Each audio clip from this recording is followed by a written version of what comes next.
15 second পার হয়ে যাওয়া ঠিক 1-2 সেকেন্ড পরে গিয়ে জয়সওয়াল সেই রিভিউটা নিয়েছিল এবং তারপরে সৈকত ভাই কিসের বেসিসে ওইটাকে আবার থার্ড আম্পায়ারের কাছে পাঠিয়েছেন। জয়সওয়ালের যে ডিসমিসালের পর যে ক্রিটিসিজমগুলো এজবাস্টন টেস্টের ঘটনা ছিল ইংল্যান্ড ভারতের এন্ডারসন টেন্ডুলকার ট্রফির দ্বিতীয় টেস্ট।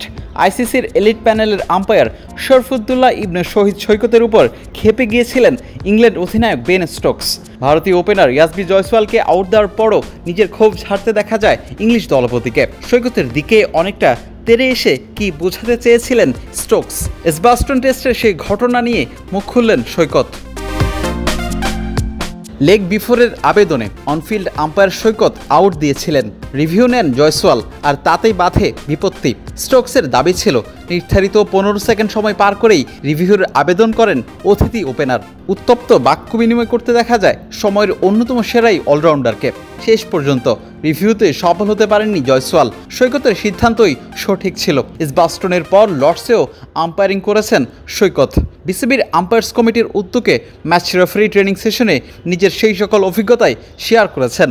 বেন স্টোকসের সেই ঘটনাটা আসলে আপনাদের সঙ্গে শেয়ার করেছেন কিনা? আসলে হ্যাঁ, উনি করেছেন এবং বলেছেন যে ঘটনাটা কি হচ্ছিল। ওটা অ্যাকচুয়ালি একটা রেফারেল ছিল থার্ড আম্পায়ারের কাছে, টিভি আম্পায়ারের কাছে।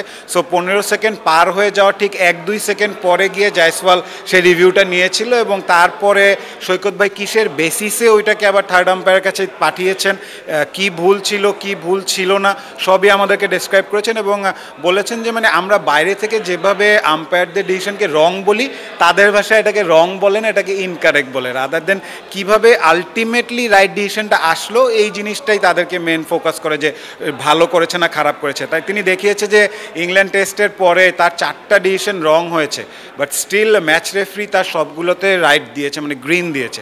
ওদের ক্রাইটেরিয়া থাকে গ্রিন, রেড এবং ইয়েলো, সো ওই জায়গায় গ্রিন পেয়েছিলেন তিনি। এর মানে হচ্ছে কি যে তার মানে ওয়ে অফ থিঙ্কিংটা রাইট ছিল, হয়তো এক্সিকিউশন মানুষ যেহেতু 1-2টা ভুল হতে পারে, বাট যেহেতু থার্ড আম্পায়ারে চলে যায় সো আলটিমেটলি রাইট ডিসিশন হয়।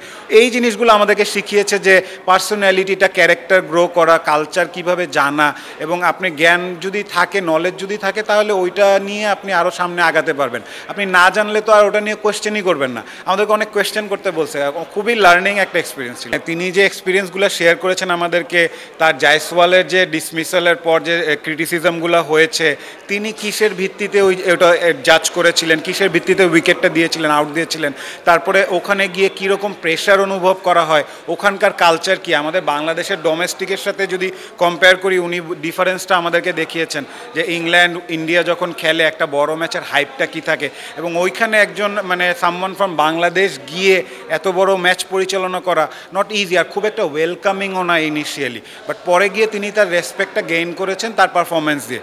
পড়াশোনা করেছেন, এটার পিছনে হার্ডওয়ার্ক করেছেন, এর জন্যই। সো উনিও আমাদের একটা রোল মডেল, আমরাও তাকে ওইভাবেই দেখছি যে সৈকত ভাই যদি বাংলাদেশ থেকে একটা পর্যায়ে গিয়ে ইন্টারন্যাশনাল এলিট প্যানেলে আম্পায়ার হতে পারে, why not a match referee.